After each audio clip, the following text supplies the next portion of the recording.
You're listening to the Southampton Delivery Podcast, a podcast dedicated to the Southampton Football Club and all of the SFC fans. If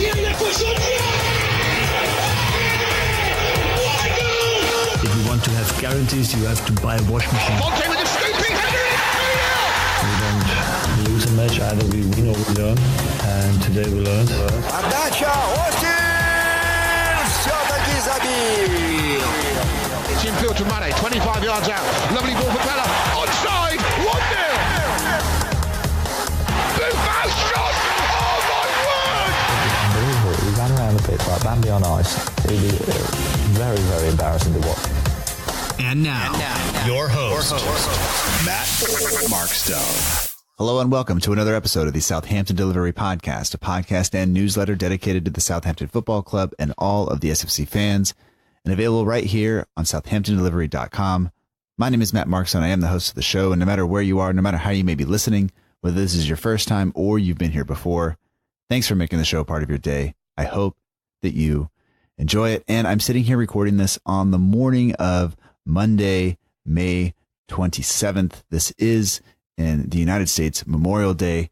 I believe it is a bank holiday for you in the UK as well. And hopefully you're enjoying your day wherever you are listening, because obviously when you listen, the bank holiday will be over, or maybe you didn't get one. I don't know. Election results are out in the UK and elsewhere in Europe. But we won't talk about any of that. But this week, we are back with part 2 of this season reviews. And that means I'm going to talk with a couple of guests just to get their thoughts and kind of follow up with what we did last week. So last week, we talked with a number of patrons, people who support the show monetarily by donating a small amount via patreon.com. And in return, they get a little bit extra. So if you're interested in things like that, like maybe a private group chat, potential extra episodes per month, and just, knowing that you help make the show possible, you can do that by heading over to patreon.com/SFC delivery. The link is in the show notes. Once again, though, if you can't afford it or you don't want to, you just like listening, totally fine. I appreciate that as well. So thank you for listening. Thanks for being here. And that really is the most important thing. So last week, we talked with a number of patrons. This week, we talked with a couple of people. We talked with Chris, who actually is a patron of the show as well.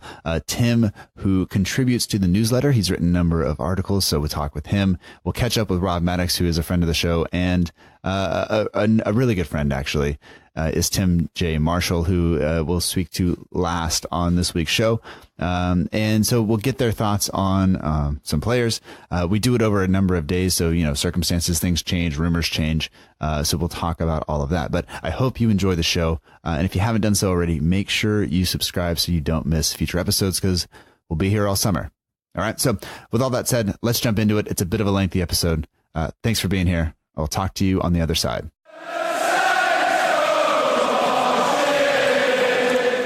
We'd like to welcome to the Southampton Delivery Podcast a patron of the show, Chris, a saint in London. Chris, welcome to the show, and thanks first of all for supporting the show and for taking the time to join me and talk about the season and look forward a little bit.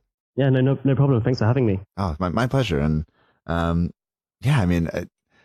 know you joined the patron for both this show and the Total Saints podcast, and I hope that you are kind of enjoying that. And I know both Ben and I appreciate it very much. And so there's thanks for that. And it's going to be a pleasure to kind of chat. We've been chatting beforehand a little bit, and it's going to be nice to just talk about the team and get your ideas on how things went, and especially from somebody who supports Saints and now lives in London. So it's you're a little bit removed from maybe the minutia that people get wrapped up in Southampton. Absolutely. Maybe.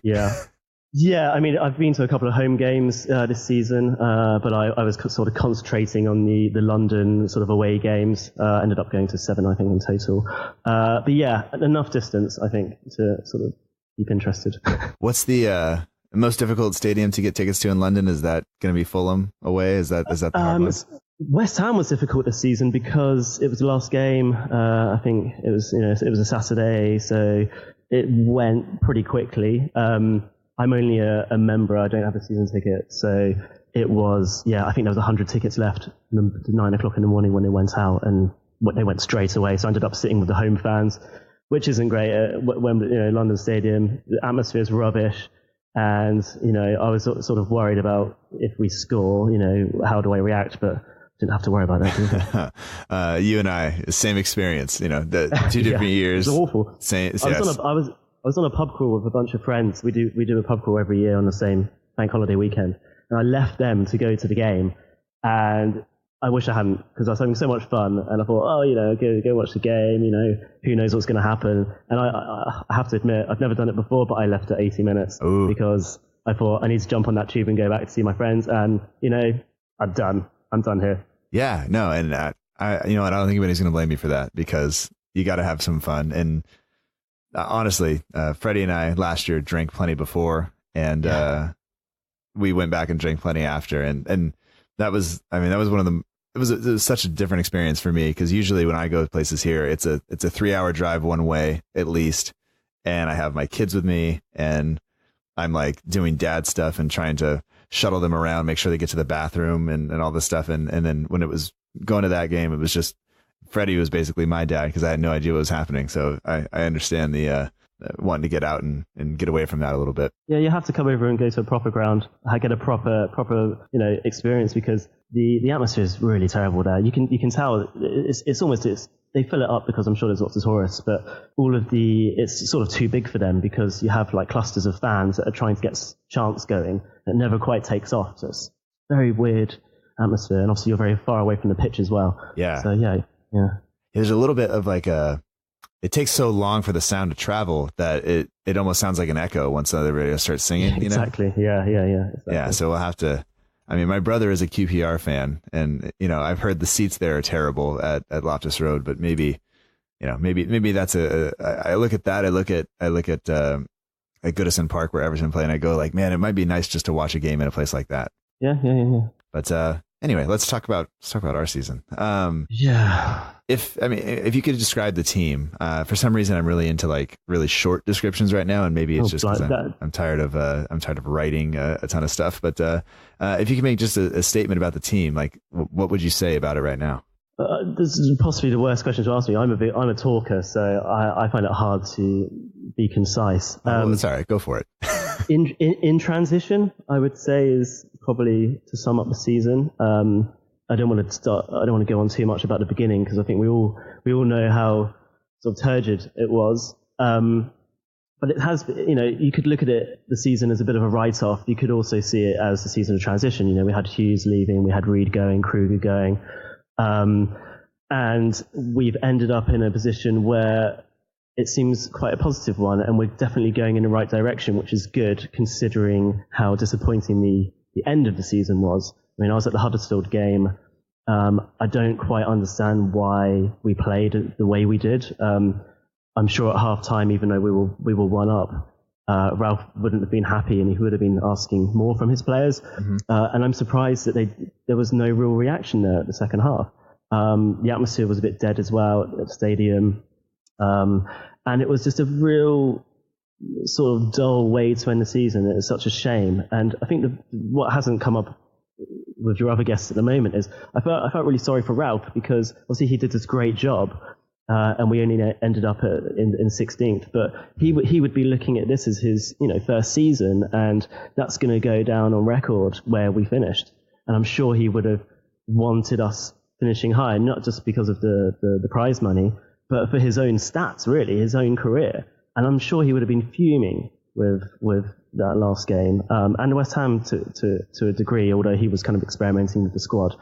So yeah, I really felt sorry for him there. Yeah, I think that you bring up a good point there, is that he did such a wonderful job, and we all felt we could all feel it. You could all see it when you watch the team, but yet we never really climbed above 15th. Like, we had to fight for every single point, and it's kind of, I don't know, it's crazy to think about the fact that if he didn't do exactly what he did, if he didn't do as well as he did with the squad, we'd be down. There was no room for error, and for him to, like you said, only wind up finishing in 16th, people are going to look at that in 4 or 5 years maybe, and just it'll be a stat on his Wikipedia page, and he'll go like, oh, he's not that good, he didn't do that much. And it's like, well, if you look at the season, if you look at the last couple of managers we've had and how we've played and things like that, like he did pretty damn well. Really did, and it was kind of unfortunate for us that sort of the teams around us, apart from sort of Brighton and Bournemouth, they started improving at some point after Christmas.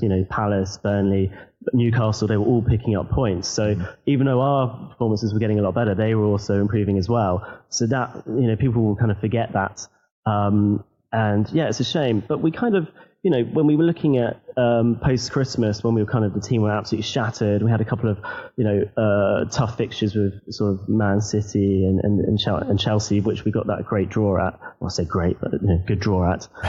We had that sort of period where we beat Leicester and Everton, and it was like, this is it. What have we got after that? It was sort of like Fulham, Palace, Burnley.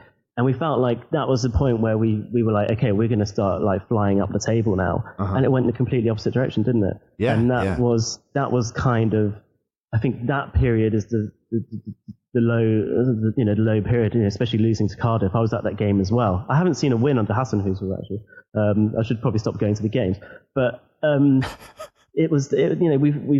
we thought that was going to be it, and it was that, losing to Cardiff, it was awful, wasn't it?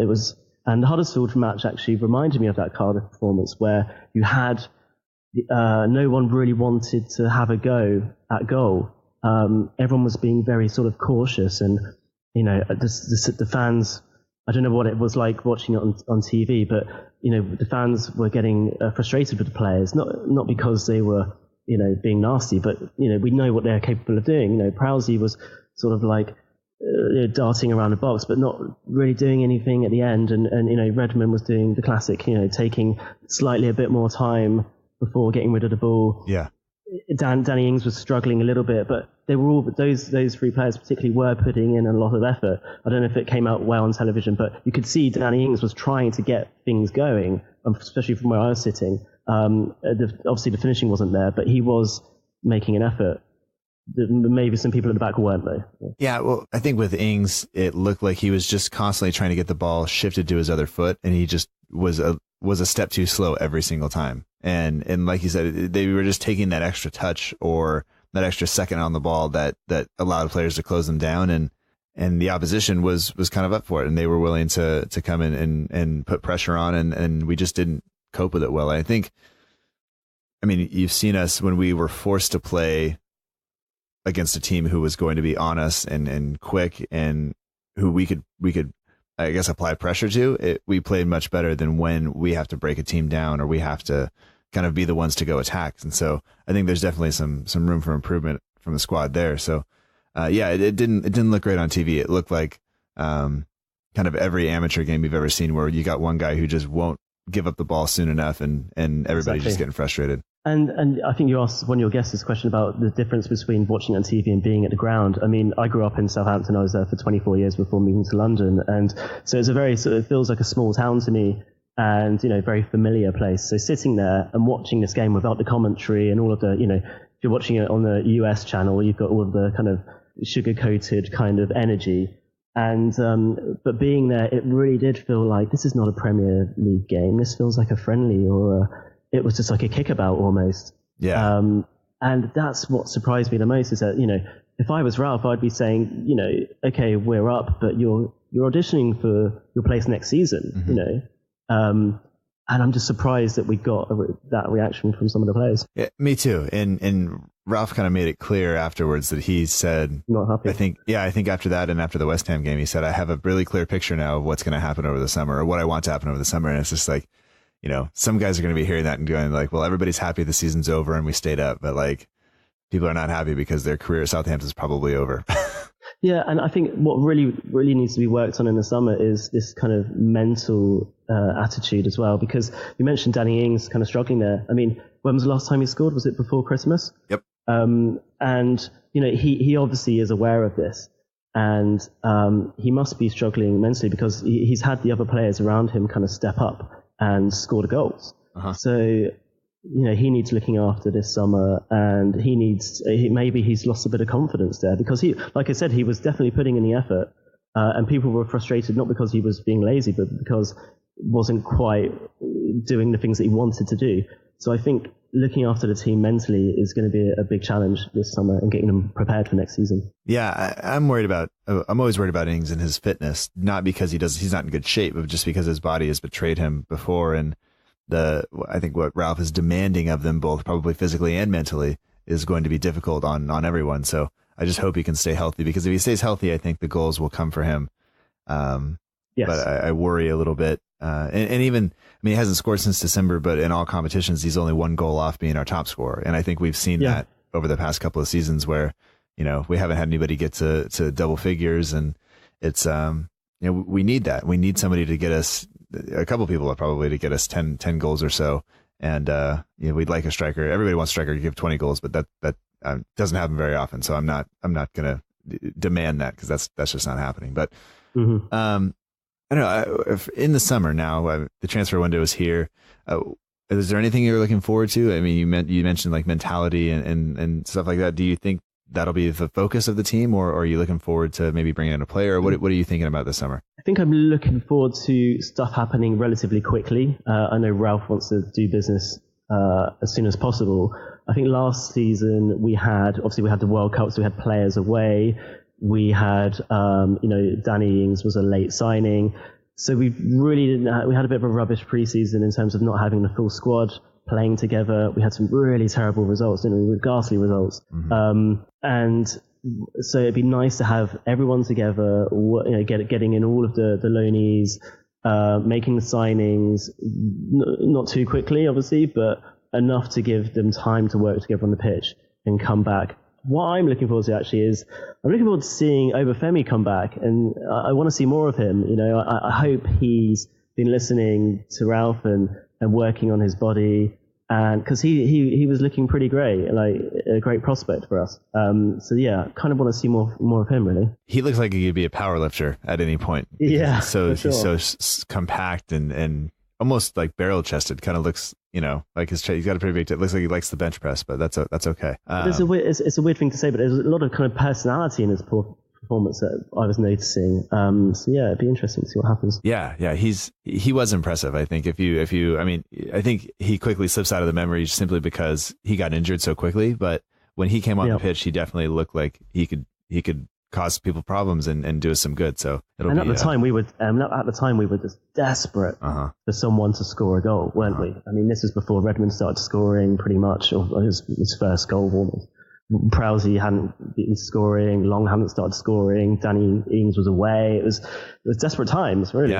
Yeah. So it's I'm looking forward to that as well. I think that's a good call there. For you, if you had to pick one player going forward, one player to build the team around, is it Højbjerg? Is it Redmond? Is it somebody else? It's got to be Redders, I think. It's just been very impressive. I mean, just all season. I mean, I'm glad he's got the awards he's got, just because he's just pulled everyone forward, in times of need. And people do get frustrated with him. And, my only criticism of him, which is this, he normally takes perhaps 1 second longer than he needs. And I hear a lot of people saying, he takes risks, and obviously when you take risks, you're taking a lot of people on, you're going to lose the ball at some point. I mean, there's a point where there becomes a pattern where, okay, there's taking risks, and then there is a pattern of just taking too long and needing to get rid of the ball. But obviously we can't criticize him too much because he's just been so brilliant, and I'm so glad he got that call up and is away with the boys now playing with Prowse. It's great. So yeah, I think we would, if we lost him, when we didn't have him in that first half against West Ham, you could tell, and when he came on in that second half, a different second half, it still wasn't good enough. The team wasn't good enough, not him, but he made that change straight away. Yeah, no, he definitely has I think he's our biggest impact player at this point. And yeah, but we should have given an award to Højbjerg as well, just because he's been a champ. He's been in front of the cameras. He's been. It's just his passion. So yeah, two very important players for us. Yeah, absolutely. So we'll go from one end of the spectrum to the other. If there's a player who is, I guess, not unimportant, but one player you could get rid of, if you just pick one player in the squad to say, you're off for wage reasons or performance reasons or whatever it is, like who would that person be? it's quite a difficult one, really, because I think a lot of players need to go. I'll go with my sort of slightly controversial but slightly pragmatic answer, which is possibly Mario Lemina, because I would say Jack Stevens, but I'm not sure we're going to get much money for him. But if we, I saw the January window, there were rumours flying around about PSG, thinking about a 20 million, offer. If someone said, okay, you could sell Mario Lemina for 20 million and you could buy a player that Ralph has worked with in the Bundesliga, we would probably go for that, wouldn't we? Rather than, Mario looks great. Everyone says he goes from being Champions League to Championship, and I've got this sort of funny thing with myself that you go to speak in video game terms. He goes from Super Mario to Wario, and but I'd love to see him really take off. But if it was a choice of him or someone that Ralph has worked with and has that relationship and knows a place for him and that he's going to fit into the system, I would definitely go for that. Yeah, and I think everybody wants to get rid of players when they're not playing well and not performing because we think we can do better. But sometimes you have to get rid of players that will actually bring in some value. Yeah, for sure. And I think that people will look at Lemina and say, he fits into a lot of teams and is a very good midfielder. And I don't know, it would be, I think you would have some people get upset because we're getting rid of a good player, but also I think, like you pointed out, somebody who fits into Ralph's system a little bit better, who maybe has some idea of what Ralph wants and may come in at a slightly lower cost and have a better impact. I think that'd be really good. And that midfield that we have is looking pretty decent at this point. And yeah, there's a lot of competition there. Yeah. And so I get that. And he had a tough season simply because he had the stomach issue. And I think he also had a driving incident, which caused him not to be able to drive. Is it the biggest fine in the UK, I think? Jesus. Something like that, yeah. His Instagram story is always a mess. I don't speak French, or I think that's what he's speaking, but I don't know what's going on. Like, I flick through it because I don't want to see most of it. But it's he's a different guy. His life is much different than mine. There's also this goalkeeper situation as well, which it has been mentioned before. I keep changing my mind on it. I think I replied to one of your comments, or asked a question on one of the podcasts in the new year about sort of like who should be our number one. It's quite confusing. Ralph said that McCarthy was a number one, then quickly changed back to Gunn. I didn't think McCarthy was doing anything wrong, to be honest with you. I understand that apparently Gunn fits in the system better from what he's seeing. But McCarthy's not going to want to sit on the bench, is he? So maybe he should probably move on, and because he should be playing in a Premiership team, elsewhere. He should be playing every game. Yeah. I think that Chelsea draw in the new year when Gunn was in goal, I think that was the thing that kind of got everyone very excited about him. But we've struggled with clean sheets with both keepers. That is a problem, which I think it says more about our defence than it does our goalkeeping situation. So I think we're lucky that we've got decent keepers, but I would feel bad for him if he was second choice next season. So maybe he does move on. Yeah, I mean, the last clean sheet we had was against Brighton. Before that, it was against Fulham, and you got to go some ways back to find another one. Chelsea, Chelsea. Yeah, it's not great. I mean, that's only, I think, 3 in 2019, which is not a stellar record. So definitely have some work to do. And like you said, probably says more about the defense than maybe the goalkeeping. But I think so. And it doesn't necessarily say anything about our goals being scored, because we are scoring goals. It'd be nice to score more. But that hasn't really been an issue recently. No, I think we were talking last week. We scored like 45 goals or something like that, and I just can't remember very many of them. But that's more than some other teams were putting up. I mean, it's what's crazy is Wolves only scored 47 goals, and we scored 45. And if you would have asked me which team was the bigger offensive powerhouse, I would have said Wolves for sure, and just wasn't really the case. We've scored a few crackers there, haven't we? Yeah. All of those goals of the season were wonderful shots in their own right. And I like. I'll be honest. I like the Manchester City type. 5,000 passes, just death by 1,000 paper cuts almost. That Arsenal goal was great at the beginning of the season, wasn't it? Aaron Ramsey's the flick went straight from the bag. Every player pretty much had a touch. Yeah. And it was all, skillful touches as well. That was glorious. Yeah, those will always get my vote over the 35-yard. The power drill, yeah. Which is always the goal you try to score anyway, because that's what everybody like. So I'm totally guilty of having to go with those, but it's all right. But I mean, I'd love to know the percentage of those that are actually sort of luck. I mean, the Vincent Kompany one, for example. I don't know why we're talking about other teams, but that one that was sort of magical and like a fairy tale going in the goal. But I'm not sure if anyone was expecting that to go in. No, I think they were mentioning the stats on how many shots he had. I don't think he had a shot on target from outside the box in I think it was 3 years or something like that. Like he just doesn't do that, and so zero people expected that to go in. Opta didn't see it.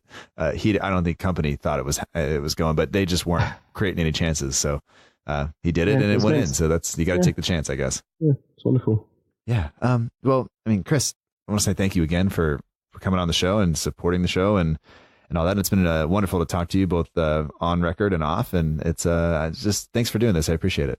No, thank you. I mean, people probably aren't aware, but it's sort of 5 o'clock in the morning your time, and you probably got up around 4:30. So, I think Franny Benali would struggle to get up at that time in the morning. So, amazing work. And, don't take this the wrong way, but you could support any team you pick, right? Because, right. You weren't born in Southampton, you don't have that connection, but you've stuck by this team, through all of this, terribleness in some cases, and you put out this podcast every week, and that's amazing, and that's so much more passion and stuff that we read on Twitter from so-called fans. So yeah, great job. I appreciate that very much, and it's a lot of fun, but it is, like you said, it's plenty of work as well, and there have been some dark mornings, not just because the sun's not out, but because just things didn't feel great. But it's all right, and I appreciate it very much. No problem. Thank you.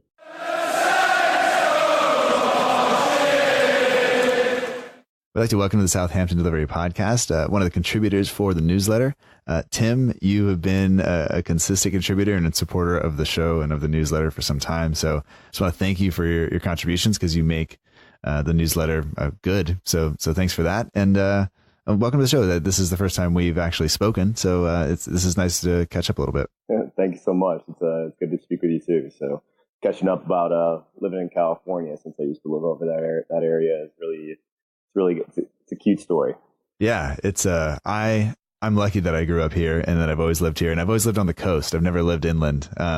So there are parts of California that I don't appreciate, that I don't like, but for the most part, it's a wonderful place. Absolutely. But now you're way over in North Carolina, so that's complete opposite ends of the country. But still a nice area, and Duke basketball is pretty special. It's a cult. If you're a part of it in any way, shape, or form, you are a cult member. Mm-hmm. And while I never went to school here, I do work here, and it's fantastic. A culture of work where people are always trying to save the world day in and day out. If you can't walk around in the hospital or walk around in the university and find someone who's trying to invent something new or start a new business or trying to cure cancer. There are worse things, I guess. Like, to be around a bunch of highly motivated people, it might just be the kick in the pants that some people need to get going. So maybe we just need one more guy on the team to start trying to score a lot of goals, and we'll see if that spurs anybody else on. Absolutely. So, I mean, you've given your thoughts on things in the newsletter, and mostly you've written about concussions. You've written about your story for becoming a fan, and as a fellow U.S. fan, we kind of have that thing where we could literally choose anybody to follow, and for one reason or another, we wound up, supporting Saints, and it's been a great couple of years for me since I started watching, and then the only bad thing would be the since I started the podcast, the team has kind of been heading the wrong direction. So, but I mean, for you, looking at this season and having supported the team kind of since around the same time I started, what would you say about this season to kind of sum it all up? So I guess it's the tale of two seasons. One, and that's based on the manager with Mark Hughes and with Ralph Hasenhüttl. The change of pace in comparison, where with Mark just kind of living a part of the old guard, being a part of the the traditional European English style individuals, where they had their own set in stone ways. Where bringing in Ralph was a good change of pace. He definitely provided that kick in the pants that we needed. And at January, I was a little scared, just because that he felt so confident in being able to ship out our current veterans and not just kind of jerry-rig the current system to keep us afloat. He said goodbye to Cedric, to Wesley Hoot, and to Gabby Adini there. And I was completely baffled by it, but I owned up to it and said by the time March came around, I believed in him. And it makes sense, because you look back at his Leipzig record, it adds all up together that he's going to be a good manager. And now it's just a point that can we dive in, can we fully invest and get the guys that he needs, also with the system, and be able to have and know that we're not complacent in nature, that 16th place is not the place to be, and that consistently going up, and that this is a place to be successful in, as we've seen in the last few years, going past all the way since we popped up from championship in 2011, 2013, something like that.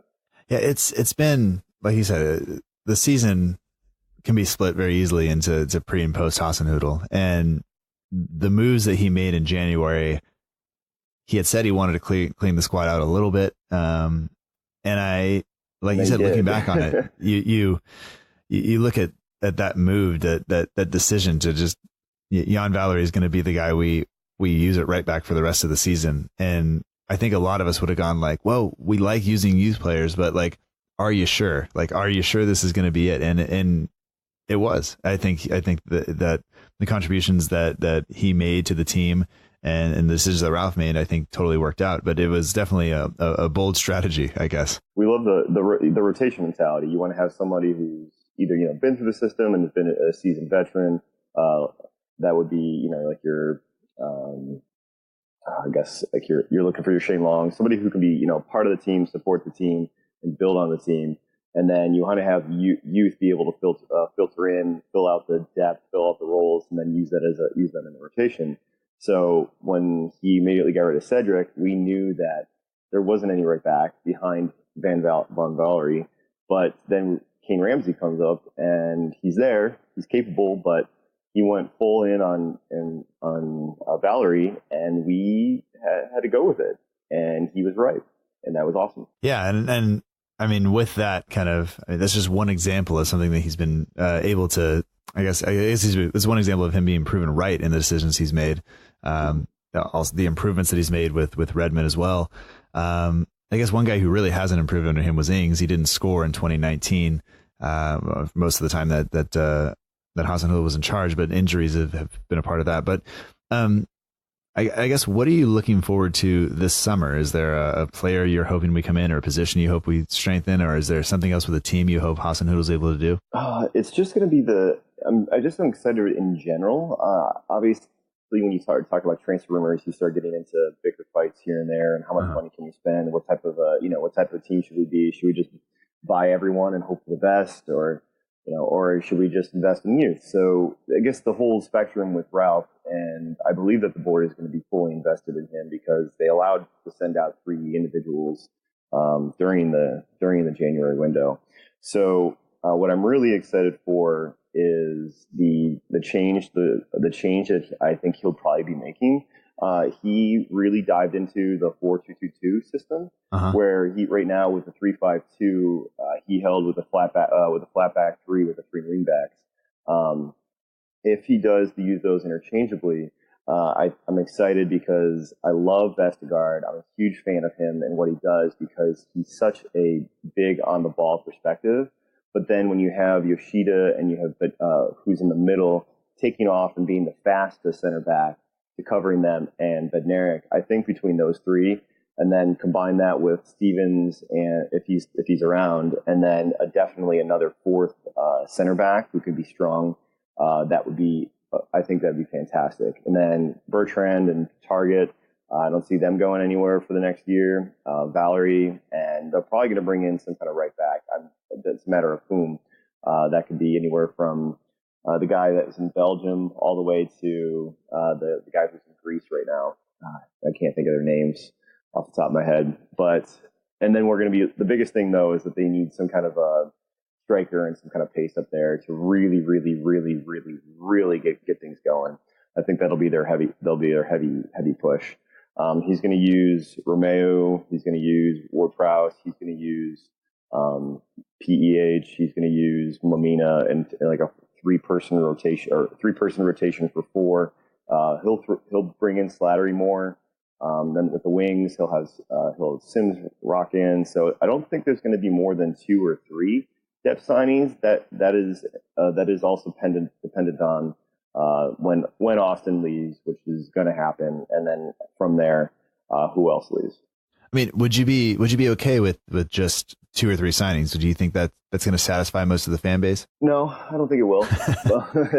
I think that's more of my prediction rather than what's going to be satisfied. Okay. I think the idea of immediate results is, the idea of immediate results is if we shoot up all the way to 6 or 7, that's great. That's wonderful. Then he gets poached by, whomever is going to, then he's going to be the next Bayern coach or something like that.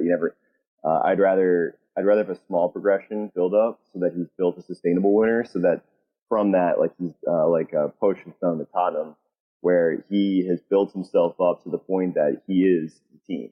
Like they will do anything for the team, and if Ralph is the guy, which I believe he is, I want to be able to build back up. And as much as I would love to get being first, second, and crack the top 6, it's not realistic this year. But if you're able to get to 10th or 9th or 10th this coming year, be able to build in bring in a couple of youth players, a couple of good ones, and then as people filter out, build his system in, get rid of anything that anyone doesn't want to be there, and make it work that way. Yeah, I think you make sure you get rid of anybody who's not willing to put in the work that the system requires. Yes, that is I think I wrote about that in one of my articles, was the high press mentality, being American and watching American soccer, football, that is, for everyone here over in the across the pond. I'm a goalie by trade, so pure athleticism is something that I always truly enjoy. Mm-hmm. So him and his high press mentality, pushing strong, and then from there being able to make the best of other people's mistakes. I think it's capable in England. I think especially at the below the bottom 6, you're going to get it's anybody's game at any point, as long as you get them on an off day, and if you with true athleticism combined with the high pressing mentality and the quick passes, quick touches, and on the ball 1-2 touch, which like Redmond can improve upon a little bit here, but that's okay. Sure. That's kind of his one improvement thing area that I can see. It's going to go well. It's really just going to go well. And one thing that we should make sure and point out is that collegiate soccer, so all the way up until like the highest, basically amateur level, I guess you can get, is rolling substitutions and unlimited. So the athleticism part of it, there's a lot of long balls. There's a lot of physicality that's involved, and guys are expected to just sprint, get off, rest, almost like American football in terms of think of American football wide receiver or running back versus what we would see in the Premier League and even in MLS a little bit. Yeah, and youth structure and youth soccer here in the States, it is completely set in. This is your position, at age 8 or so. This is your position. Hone to it and be able to teach those and drill those positions in. Where the fluidity comes into play at the senior levels and different locations throughout the world. They don't believe in that. They feel more that some people are they can roll they can roll off and be a defender. They can be a midfielder. They can kind of go everywhere in between. Where we're really, really, really stuck in the ways with being able to hold your position and hold your ground and be as athletic as possible. Yeah. When you look at DeAndre Yedlin over there in Newcastle, he's one of the top. He's got to be top 10, maybe even top 5 in total speed out there. And in terms of pace, like he is the epitome of what a U.S. soccer player is. His on the ball work, it's all right, maybe okay, like it's mediocre. Yeah. He can cross the ball. He's got super pace, and he can really piss off some people on the wing because he's always there. whether or not you want him there, he's always there. Yeah. And that's just kind of that's just my best example that I can think of. Yeah, absolutely. So we mentioned maybe some players that might be on their way out. But who do you think is the player that we need to kind of build around going forward? Oh, geez. So there's the debate between getting a target man in the up front or working at a pacey guy. I really, really, really, really like this kind of I really like the idea of both. It just all depends on, and I trust Ralph with whatever he does. Number one is Augustine from Red Bull Leipzig. It seems to be that Ralph is very much inclined to trust in the people that he has previously worked with. Just like how Lookman is getting some looks from the team as well, who's over at Everton, and when he was there on loan at Leipzig. So I think that would be like you're going to be looking at 35 million euros. So to get the guy, just because he's got the pace, he's got the talent, he would slot in as a crucial level according to FIFA, as a crucial signing. He would be that guy. I would love that. In addition to a couple, when it comes to the wings, I really want Elanusi to do well. Like I really do. I just don't see him panning out. I don't think it's going to be. So then you're going to need some more wing help there. Musa Danyopo, he's doing really well. He's a highly rated winger. And outside of some maybe some youth depth, looking at some of the players out there who are 16, 17, 18, even considering somebody like if I dare say it, like Angel Gomez from Manchester United, look to get some youth players, get some youth fusion in there, and it'd be a much better situation for him than Fosu Mensah was at Fulham, because while they're going to get play, he's going to have someone who's going to have one who's going to be able to understand and get used and get that guy in. So if you want to loan somebody in, but preferably a short buy option, and hopefully Ole is going to be too busy dealing with all the Pogba captaincy rumors that he can just be like, oh yeah, we'll sign off on that real quick and everybody will be fine. Yeah. So those are just like ideas. Nothing's going to be set in stone. I'm just generally very fluid with how things go. I do do not like signing players over the age of 26, 27, just as a guy who's in the medical field, that their wear and tear and injuries can really take a major toll. So the increase of the increase of severe injuries as you get older in age, and in soccer players, definitely it just ramps up significantly over the period of time. So signing somebody like Ings, I love the guy because of who he is and to have that fixture. But he's a true Mark Hughes signing, meaning that he is English, he is familiar from the area, he's a guy that can commit, and just understands the English style. He didn't have to walk in and have to learn a whole bunch of new stuff. That wasn't him. I wouldn't have signed Ings then, but I'm happy to have him on the team because I think he's actually a genuine person. Rather than looking at somebody who's actually the real player that I want to sign is Timothy Weah, being the U.S. guy. You want a pacey winger / up top. He's the guy to be young, and he's going to be big someday. And I will highly predict that he will be somewhere. So that's, if I had to pick one person out of anyone, it'd be him, and then like a top level striker or a target man. There's the guy from Frankfurt that I can't think of off the name off the top of my head, and then some type of cornerstone depth center back who can slot in for the 3-for-5 mentality, or if we're running a 4 in the back, another one that can be really just pure depth at that point. Yeah, so I don't know. I had something I was going to say, and I lost it, but it's okay. Maybe it'll come back. Maybe it won't. But yeah,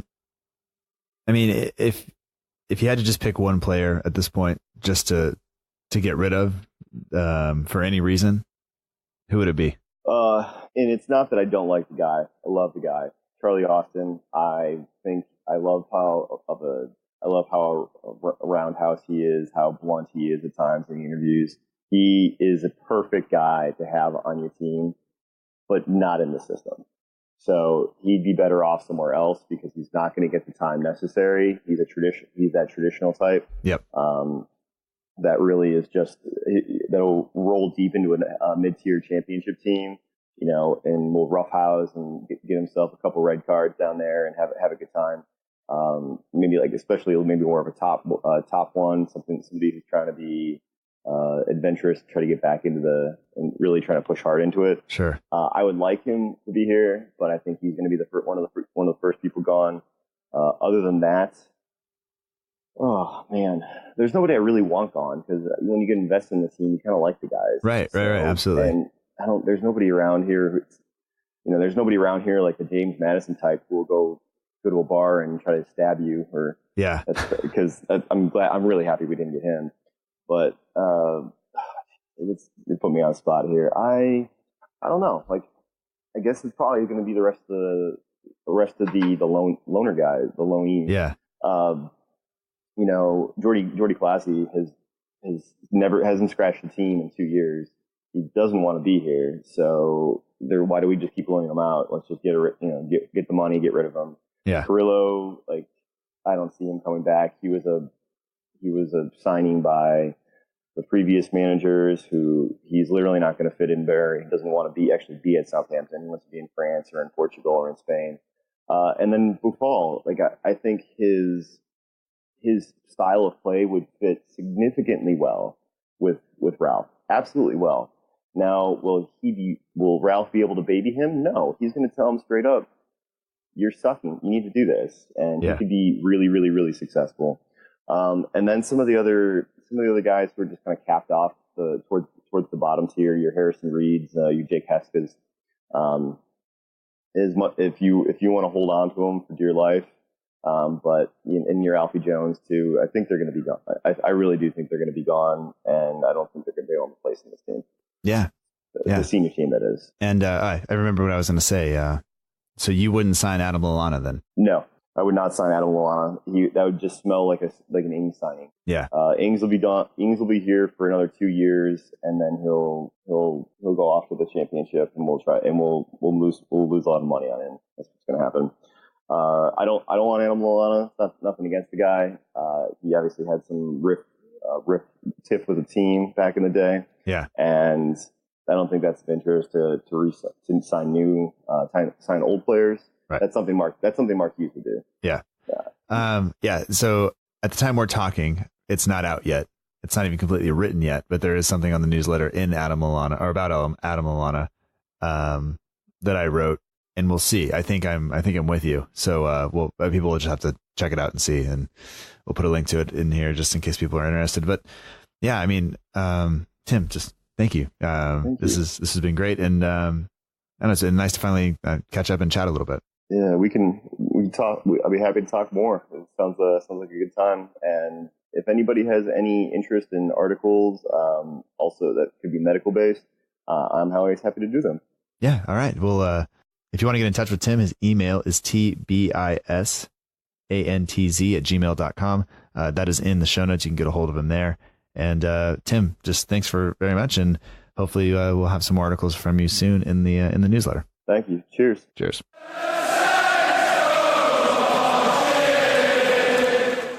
We'd like to welcome back to the Southampton Delivery Podcast, Rob Maddox. You can find him on Twitter @alwaysontarget and on Instagram @RobMaddox_. Rob, welcome back to the show, this time for a quick chat, really before you head off to the US. Yeah, be a good time to reflect on the season of 2 halves for sure. Looking forward to heading over to the States soon. Should be interesting. Yeah, hopefully the East Coast treats you well during the summer. It can be muggy and probably a lot warmer than you're used to, but I'm sure it'll be a good time. Yeah, hopefully. Yeah, hope the sun's shining for me. And just for anybody who's listening to this one, I recorded 2 interviews yesterday, and then I yelled a lot last night at our staff soccer match, our football match. So I am hurting in more ways than one, but we're going to do this. Let's do it. But Rob, I guess one of the things I wanted to ask you is that if you could make one statement about the team or about the season, what would that statement be? Perseverance for me, definitely perseverance. Not only because I found under Mark Hughes that we weren't pushing. One thing that I've really looked at in preparation for this is how we react at halftime to the scoreline. So under Mark Hughes, we'd be 1-0 up at Brighton, or we'd be winning a game at halftime, and then we'd coast. We'd feel, okay, this game's easy. They don't want it as much as us. We'd be just being really relaxed. Under Ralph, you come in at halftime. Even at the West Ham game the other week where we lost 3-0, when I was there, you could see that the players were trying a lot more at halftime. Ralph properly gives them a good hair drying treatment. It's obvious that you can see that the team really wants to win. I mean, we saw it. Everyone's talking now, end of season reviews. Everyone's talking about that Spurs game where we won 2-1 at home. But you could see when they came out in the second half how much they wanted to win that game, because it's such a vital game for our survival. That you could obviously see that the manager and the players really put their all into it, comparing into the first half where we were just shambolic. Yeah. So for me, perseverance is really, really important, not only in staying up, but also in pushing for higher places. Like, we're going to be looking, let's be real, we're not going to be getting Europa League next season or anything like that, but we will be looking to move up the table a bit more with the manager and the resources that we do have. Yeah, and I think that's really important, because if you're going to be pushing for those places, you got to hold on to some of those points. And we kept talking about, drop points from winning positions and things like that. And yeah, you're right. The idea that we can come back into a game and win it, even if we're down, shows a big difference. And I could be incorrect in my thinking, but I want to say, we drew with Man United as well, 2-2, but I want to say we were ahead 2-0 in that match, and they came back into it, and that shows the difference. We score in the 13th and 20th minute there, and then it's not after halftime, but we allow them back into the game, and under Hasenhüttl,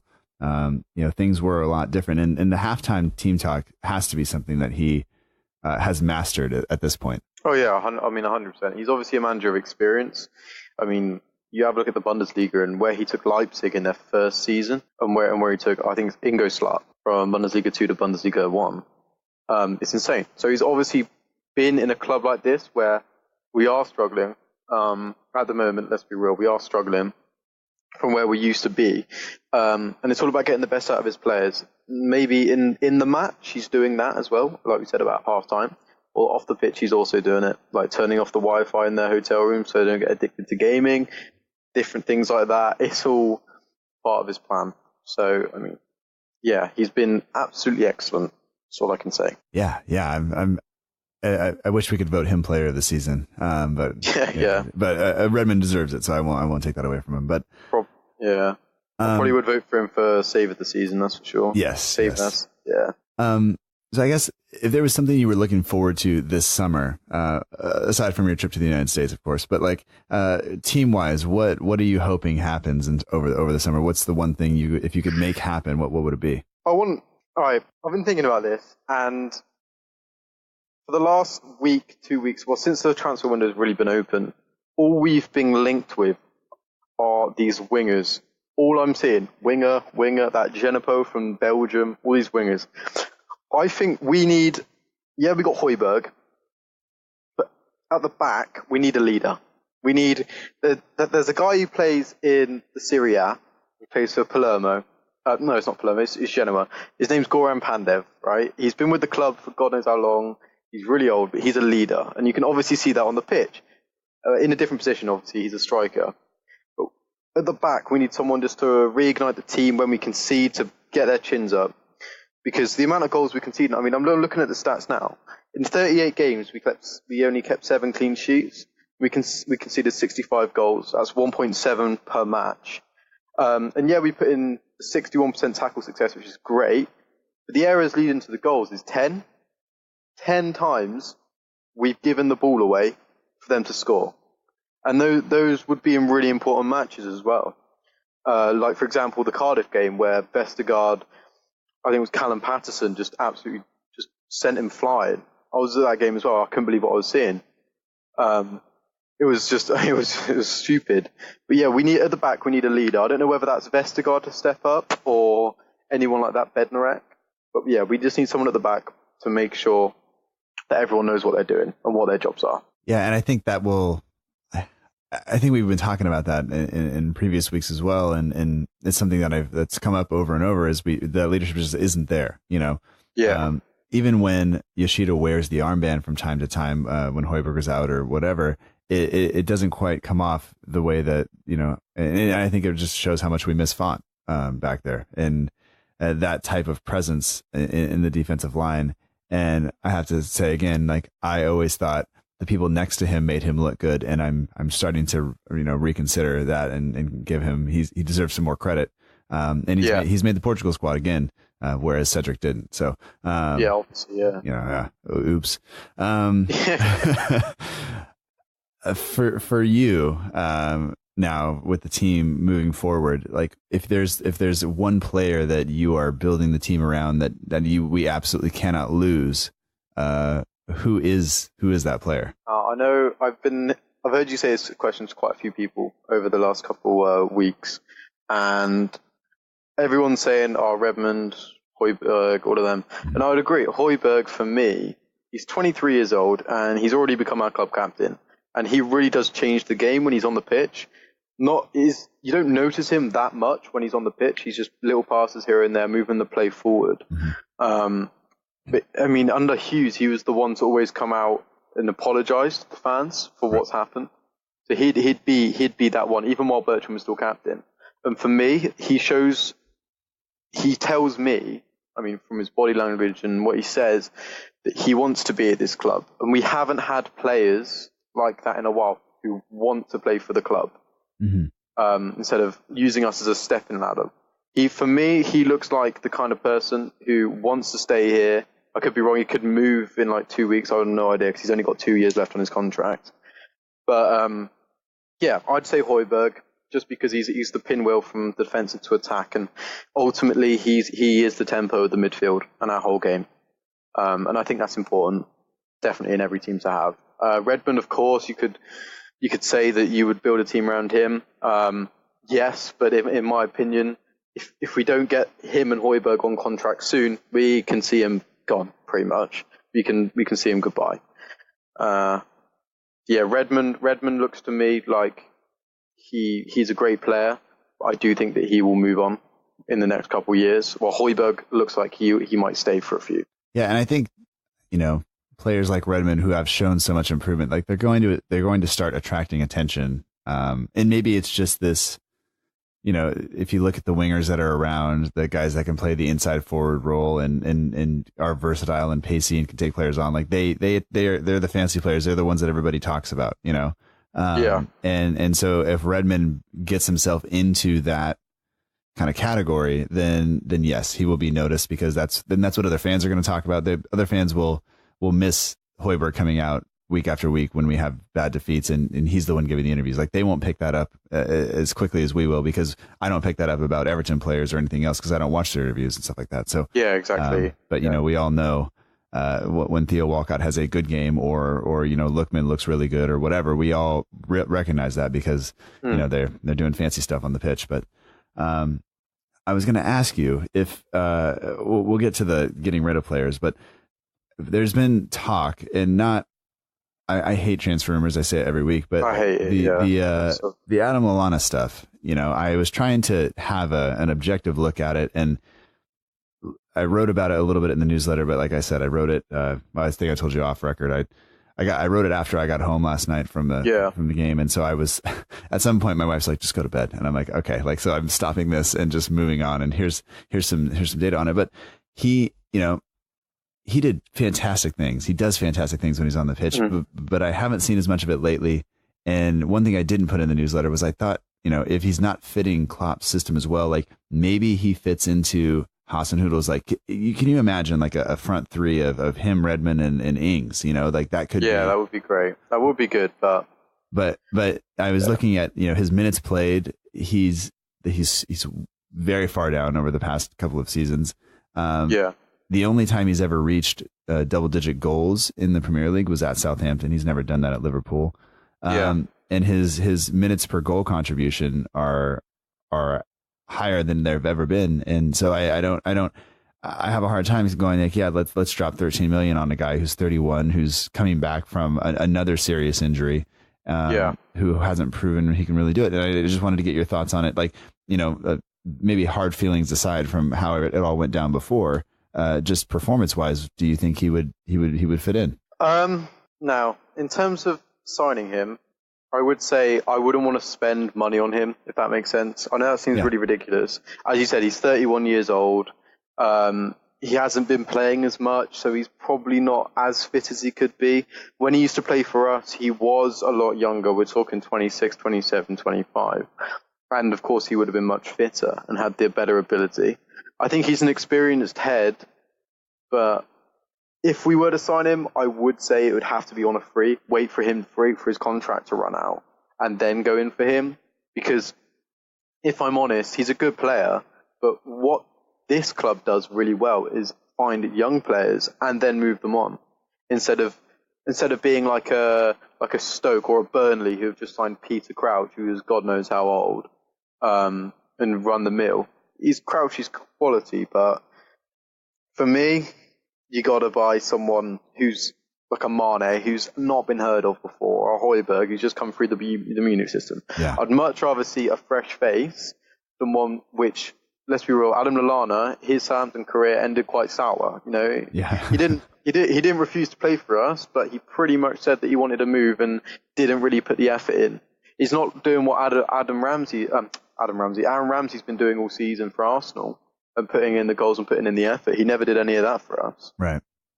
Regardless of whether he's moving or not. So yeah, I wouldn't sign him, but I think he would fit the system nicely. Yeah, I think I'm with you, because I want the team to improve. I would like to see us get players in early, but I also want to see us make signings that are going to set us up for success. And it's, I look at the players that we've sold to Liverpool, and then the players that have come back the other way. And Danny Ings, I love him, but I don't want to sign another. Like, I don't want to sign people on sentimental reasons. And and Danny Ings is great when he's fit. And I just look at Lallana and say, like, he's great when he's fit, but I don't think we can afford to spend that amount of money on a player who's not going to be fit all the time, and whose history is not as great as what we've had with Ings. Like, everybody loves Ings. Not everybody would love Lallana, and it wouldn't take much for everybody to turn on him. But anyway, okay. All right. I had to get that out there with somebody, and thank you. Yeah, of course. Yeah. No, that's no problem.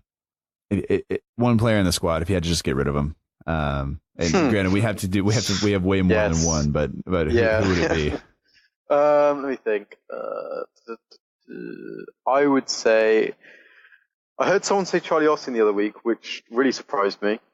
For me, I feel bad. I feel so bad for him, but it's Fraser Forster. I feel awful for him because he's been battling with such harsh mental health problems at the moment. That he just needs to get back out into the game and play football. When I saw him at West Ham, he made some good saves. I won't lie, he did make some good saves. But he did cost us a goal, which, let's be real, we're used to seeing. I believe it was the 5-1, 6-1 beating at Boxing Day against Spurs a couple of years ago. That's what got him out of the squad. That's where his career started to go downhill, because he was a great keeper. I mean, he sits at 6'7". I mean, he commands his defence. He lost all his confidence. For me, I don't see a place in this squad for him. He's getting on a bit. He's not amazing. I feel awful because I bet he's a really nice guy, and he's been battling through some really hard demons at the moment. But if he's gonna get better, he needs to move to a different club. I don't think it's a Premier League club that would take him. Yeah, no, he probably has to go down or go abroad or somewhere. But and I mean, I think it would help us a lot just because his wages are huge. Oh, and so ridiculous wages, yeah. And so to get that off the books and, potentially allow him just to move out of the limelight a little bit and just work on his game and get back to playing, I think that's good for him. And obviously, us being able to pay and afford somebody else's wages would be good. And and I, like you said, you feel a little bad for it because you feel for the guy. And I want everybody to be okay and healthy and all that stuff. But I think if you had to pick somebody, that's not a bad one to go. Oh yeah. But I mean, you have any other final thoughts on the? Well, this season Again, everyone's been saying it. Season of two halves. I mean, I've loved it. I've really enjoyed this season, especially the second half. I mean, getting wins and draws against big teams is huge.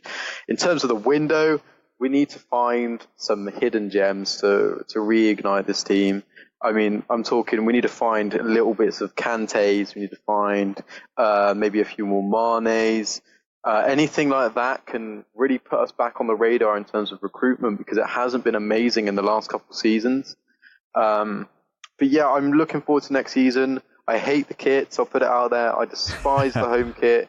I like the away kit, but the sponsor is ugly. Overall, I'm pretty satisfied with what I'm seeing, especially in the last couple of games of the season. Definitely stuff to improve on, but I think in terms of player confidence, at the moment it's at an all-time high, which is the best thing for the club at the moment. Yeah, absolutely.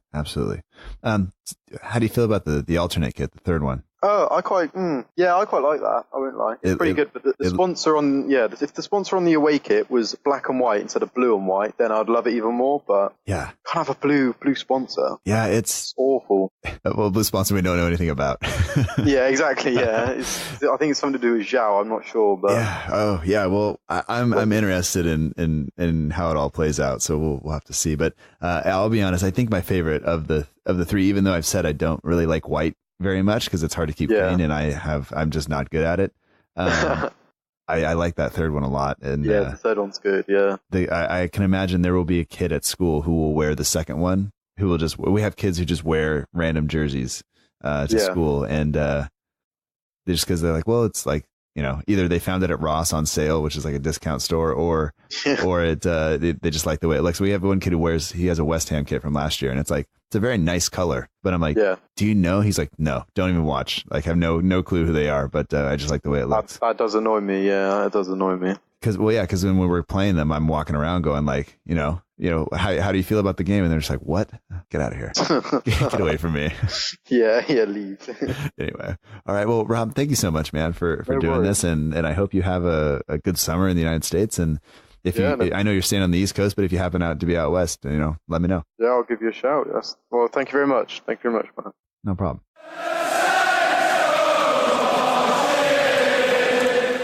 We'd like to welcome back to the Southampton Delivery Podcast, Tim Marshall. You can find him on Twitter at Tim J. Marshall. Tim, it's been a while since we've had the chance to catch up. It's been over a year since, we went out for dinner and a pint, or I don't know, 3 or whatever I had that night. I apologize for anything that I may have said, but welcome back to the show. Thanks very much. Yeah, great to be back. Yeah, it's, and the season's over. We're heading into, the summer, and the weather sounds like it's beautiful over there. And I've been joking around with people. It's now, tomorrow is the one kind of outdoor run that I commit to every single year. And it's supposed to just be, we have 100% chance of rain, a slight chance of thunder showers. And it's supposed to be like over an inch of rain tomorrow, which is a big deal for us. So thanks for sending us the weather, and welcome back. No problem. We've got a bit of Californian sunshine here ourselves, certainly in London anyway, for the bank holiday weekend. So for once I can be adopting the Marks in attire, shorts and t-shirt. Yeah, that's it, man. Like it's welcome to life. This is great. I do have a question. What's the reason for the bank holiday weekend? And granted, by the time this comes out, it'll be over. But you guys, we also have a 3-day weekend. But I'm not sure why you guys have it. Yeah, I mean, weirdly, they're two stacked early in the year for my liking. So you get 2 for Easter, and then there's an early May one, I think is May Day, spring, something to do with workers' rights maybe. And then there's another one, just the late May one. And then the next one isn't until August.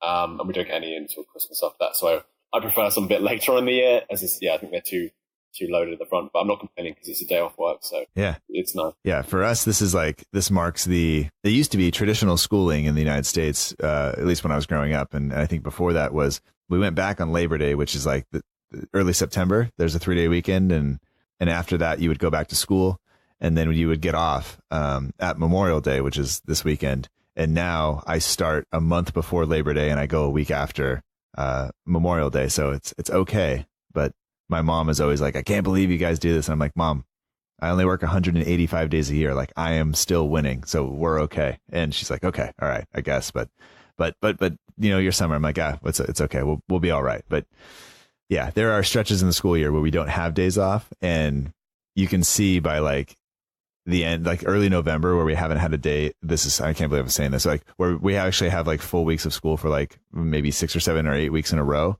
It gets to the point where you're like, I just need a day off. But anyway, let's talk about the team. And we were talking before, and I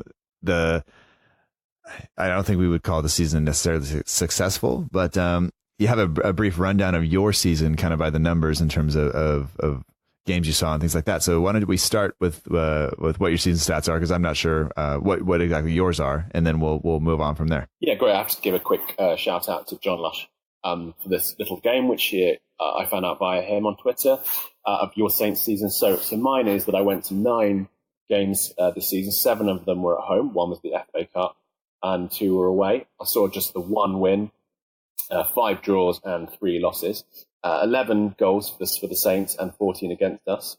So the best game I saw was Spurs at home, of course, because that was the only one that we won. And the worst was definitely the Newcastle no score draw. Sorry, it was 0-0.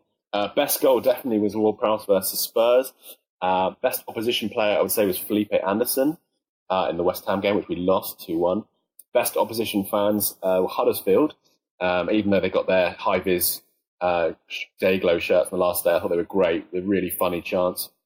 And the worst fans won't come as any surprise. People who've been there is at the Emirates, the Emirates Library. So that's the Arsenal fans. Yeah, that's my season in numbers. All right. Well, I mean, it sounds like, again, I know we had joked about you have almost being or having a curse where you haven't seen a win, and then you finally got the Spurs one, which is not probably the one we expected, but an exciting, and all the more exciting, I guess, as a result of that. And like taking that into consideration, if you had to make one kind of statement about the team coming out of all that, like what would it be? I think the statement I'd make is that they just need the belief, because it got a bit ridiculous in my class where I had people on Twitter saying, like, you're banned basically from going to any future games, because I would keep saying, every time I go, they lose or they draw, or they basically are in a winning position and they throw it away. And I know you're already familiar with the stat. I think it was in the end 27 points that we lost from winning positions. So I think that, coming back to belief, because in those games I could see the quality was there, but they just didn't have the confidence. I think the biggest thing that Ralph did was to transform the confidence of the players. Everyone knows Nathan Redmond in particular and the outstanding season he had, especially in the second half, but also Ward-Prowse and Højbjerg, even more sort of fringe players like Romeo. When they came into the team under Ralph, they were just had much more belief about them, I'd say. Yeah, and you could see it, and you could see the confidence kind of building. And we did drop a number of points from winning positions, even under Ralph, but that's because you have to be winning to drop points from winning positions. And that wasn't always the case under Mark Hughes, because we just couldn't score. But it's, I think that moving forward, I think that that'll take some time to change, but I think that the team looks much more confident. And like you said, players like James Ward-Prowse and Nathan Redmond, they have that confidence. And if Redmond can just avoid running over goals on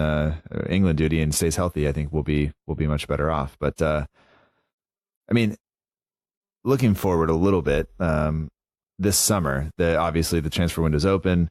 There are a ton of rumors, which is my least favorite thing in the entire world. But if you had to give some thoughts on what's happening this summer, or something that you are looking forward to and that the team is doing this summer, what would that be? Yeah, like I said, I don't pay too much attention to the rumours, but I did just see that apparently we're in a 4-way tussle for Gary Cahill's services. And I do think centre-back is definitely a position we need to strengthen in, because, again, to come back to that, losing points, winning positions, quite often that is defensive errors. And I was actually surprised to hear that it was Gunn that made the most errors. I thought it would have been Jack Stevens, perhaps, but nonetheless, you need a confident back four to have a confident goalkeeper, and vice versa, because they also feed off each other. And it's not really maybe the Saints' way to bring in, an older guy from a big club, right? Much more bringing up the kind of academy players. But I think in that case, he would be potentially good because of huge experience he brings, and to really solidify that position. So I'm excited in a way to see, if we don't bring him in, who else we might bring in the defence, and what happens over the summer in terms of really shoring that up, because we have such great attacking talent. When we have the confidence and when we get our kind of passing and moving game together, it's like the red arrows of old. You're seeing Redmond and Ward-Prowse flying forward, and even Valérien on the wings is such an exciting attacking talent as well. I think that build that base from the defence, and then really let our sort of attackers work their magic. Yeah, and the one thing we've said we needed in the defense is leadership. And granted, Cahill is not somebody that I necessarily want to sign to a big long-term deal or anything like that, and he hasn't played a whole lot this season at all. But there is some leadership there, and he learned hopefully just the good habits from Terry during their time together. So I'm not sure if that's an exciting signing or rumor, but it definitely answers the leadership portion of that, and I think we could have some guys who could learn from him in that regard. But we'll see kind of how that goes, and maybe that's just a locker room presence, or maybe it doesn't happen. But hopefully somebody of that with some leadership comes in, because I think that's kind of what we need for that confidence in the back line. Yeah, absolutely. Kind of on that note, like looking forward, obviously Saints are going to have to get rid of some people in the transfer window before we bring anybody in. We just have too many players out on loan and too many players on contracts that are kind of sucking up wages and things like that. But if there's one player, that you think is kind of vital that for us to build around and not lose, because I think I'm afraid that we are going to have to sell some players that are actually good, because that's how nobody wants to buy bad players and on bad contracts. So somebody may have to actually go that we would rather keep. And so if there's a player that you just say like this person cannot leave, like we need to build the team around these people, who maybe is that one or two players that we absolutely have to hold on to? Yeah, so you're not probably going to be surprised to hear me say absolutely Nathan Redmond. Right. I had a field game, and the best thing about it was having a beer before the match with John, who I've just mentioned, and the actual game was a bit of a damn squib. The players were all on the beach, with the exception of Nathan Redmond, who scored a brilliant goal and really seemed to be trying up until the last, and he's just been a revelation this season. So he's the guy that makes things happen, and we've really lost some creativity because of Tadic departing. So definitely him, and then to pick someone else, Højbjerg. Again, it's probably no surprise to Saints fans that we want to really hold on to him, because he does have those leadership qualities you were just describing. Can be a bit hot-headed, but there's two sides of that coin. That the passion he shows is brilliant, and he always just gets stuck in. So I think those two are absolutely key, and they're both quite young as well. So I think we really need to hold on to them for as long as possible. Yeah, absolutely. I think, and I've asked that question a couple of times now, and the answer keeps coming back the same, but I'd like to hear it, because it just kind of reinforces the idea that, we're all kind of seeing the same thing, and we're all kind of noticing it. And I think in that regard, I think the club knows it too, and the club's going to make sure that those guys stick around. And there's been no rumor that either one of them are departing, but they're eventually going to attract the attention of other clubs. And that's, unfortunately what we're hoping for, because if not, then that just means they're not playing well enough, and that's not good either. So yeah. And in terms of moving people on, if you had to just pick one person that you could just make sure we got rid of, whether it be for wages or performance reasons or anything else, like who would that player be? Well, if we're going for wages, I think unfortunately we have to say Fraser Forster, because he's on 80k a week is the figure we hit. He didn't do great against West Ham, although he just coming back into the team for that one appearance. But he's just expensive, and it just seemed like Gunn is definitely our number one choice now for the future. Regardless of the fact that he's made a few mistakes, he's young, and he's also put in some great performances and some great saves. And the Chelsea one was a particular highlight. So if we have him as our number one, McCarthy as backup, or even someone from the academy, that would be fine with me. I think Forster, Charlie Austin as well. I think he's on his way out anyway, but I wouldn't keep him. Of the two strikers out of Austin and Long, I definitely keep Long, not just for his goal flurry at the end, but I think he also brings something to the dressing room. I think that you can look beyond just the kind of statistical or more kind of monetary kind of contribution of the player, and I think he seems to be very popular with his teammates. And when he came on in the Spurs game, he made a big difference as well. So I think he has something about him that I think is worth hanging on to for another year or so, even though he's 31, I think. Yeah. And there's something to be said about guys with a work rate like that can become infectious too. And you need, the thing about Ralph's system is that if you're not winning games, it can be really disheartening when you're putting in that amount of effort. And so to have a guy that's kind of going to give you that effort no matter what, you may need that little extra kick in the team once or twice in a season when you go through a poor patch of results or something like that. So I think he's a good person to have around, just as, like you said, as in terms of a dressing room influence. And I don't know, we'll see how he goes, but I definitely think we need to add somebody who will score more consistently, and who will be fit more consistently, because unfortunately Danny Ings missed quite a bit of time this year, and as a result hasn't scored since 2018. Yeah, definitely. I think he's very talented, and he sort of started off quite well, but like you said, with that inconsistency and his injury proneness, we do need someone else. And again, with Obafemi, I think he's great, and I'm really looking forward to seeing what he can do. He's so young, but he seems to be maybe a bit injury prone as well. So yeah, a striker is definitely a priority. Absolutely. All right. Well, do you have any other final thoughts on the team or the season, or anything you'd like to say before we wrap this up? Yeah, I just think that it was obviously a very mixed season, but I think we did it the right way around, in that you don't want to start really strongly and then tail out and be sort of sinking down the table. If you can come back from a bad position to kind of secure survival with a couple of games to spare and some good performances, then there's sort of real green shoots for optimism and recovery for next season. And then I think that really means the fan base is quite united, quite excited for what we're going to see next season under Ralph, when he gets a full pre-season under his belt. He gets to bring in some players of his choice, and he always has a really good connection with the fans. People are saying possibly the best ever since Strachan, which is going back quite a while. So certainly that combination of his sort of charisma and charm, personality, but also his tactical nous means I think we're in the best sort of position we've been going into a season since we were under Koeman. So I think he's done, if we say one big thing that's changed the season, I think he has done that more than any player. He's sort of the biggest factor to us staying up and the real mood around the club. So I'm really looking forward to going to see hopefully more wins than I did last season, and more games, and enjoy the sort of Ralph revolution and long may it live on. Absolutely. Well, I'm looking forward to it. I'm looking forward to the summer moving on and seeing some actual signings and see some people depart as well, I'm sure, but it'll all wash out, and we'll see how we face up when we begin the season and the guys start playing preseason and things like that. So I'm definitely excited about it and looking forward to it. And I'm glad we got to talk a little bit. Thanks. Cheers. Good to talk to you. Yeah, we'll talk to you soon.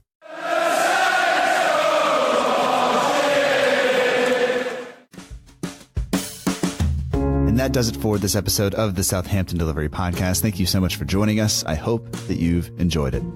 Special thanks this week goes out to Chris, Tim, Rob, and Tim for joining the show and taking time out of their week to talk about Saints, discuss some things both on and off the pitch. I enjoyed chatting with each of you, and it really is the best part of the show. So thanks for joining me. Appreciate it. Take care with whatever the summer brings, and hopefully it all goes well. Thanks this week also goes out to all of you who are listening. Really do appreciate it. This officially kind of brings the season to an end with the season reviews being done, and we'll transition next week into other shows about Saints, because that's what this is. It's a show about Saints. It's called the Southampton Delivery Podcast, and it's available wherever you listen to podcasts. And if you want to get in touch with us on social media, let us know how you feel. You can do that. We're at SFCDELL_IVERY on Twitter and Instagram. We're also on Facebook at facebook.com/SFC Delivery. And you can send us an email at southamptondelivery@gmail.com, or you can visit the website to get all of those links, or drop a message there, or subscribe to the newsletter. Do that at southamptondelivery.com. I am actually very proud of the website and how it's coming along. And I'm also very proud of the newsletter. So check it out. I think you'll enjoy it. And our partner for the show is the Southampton page. You can find them on Twitter, Instagram, and Facebook for all your Southampton FC news and needs. I am not going to keep you up to date on all the transfer rumors that are happening, because I just don't care that much about them. But the Southampton page will, and that's where I go for my news. You should go there too. The logo for the show is designed by Matt Beeling of the We Are Southampton page. I say it every week. The show wouldn't be possible without him, and he's so good at graphic design that he now does it for Saints. So I think he's good enough for you to check out. All music for the show comes courtesy of the Free Music Archive at freemusicarchive.org. The intro song is Epic Song by Boxcat Games, and the intro credits that you're listening to right now is Aim is True by Poddington Bear. If you haven't done so already, be sure to rate and review the show on iTunes or wherever you listen. And like I said, check out southamptondelivery.com for all the links to get in touch with us on social media, and tell a friend. It really does help, and I really do appreciate it. So that does it for this week.